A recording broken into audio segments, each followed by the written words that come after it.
નમસ્કાર, મોર્નિંગ ન્યૂઝમાં આપનું સ્વાગત છે। કપડવંજ તાલુકા પંચાયતની ચૂંટણી પરિણામ બાદ હવે સત્તા ભાજપની અને કેપ્ટન કોંગ્રેસ બનશે। હવે તમને એવું થતું હશે કે સત્તા ભાજપની તો પછી કોંગ્રેસ તો અહીંયા નામ જ ના આવે, પરંતુ એવું નથી।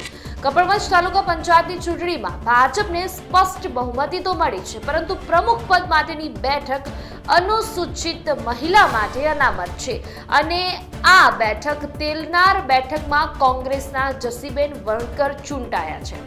હવે આના પરથી સ્પષ્ટ લાગી રહ્યું છે કે ભલે સત્તા પર ભાજપ હોય, પરંતુ કેપ્ટન કદાચ કોંગ્રેસ બની શકે છે, કારણ કે અનુસૂચિત મહિલા માટે અનામત સીટ છે અને એ સીટ પર ચૂંટાયા છે કોંગ્રેસના ઉમેદવાર।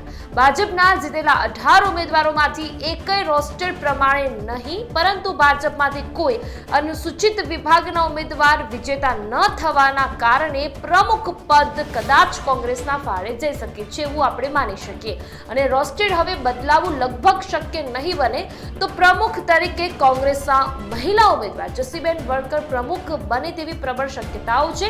એટલે કહેવામાં એવું આવી રહ્યું છે કે સત્તા ભલે ભાજપની હોય, પરંતુ કેપ્ટન કોંગ્રેસ બનશે।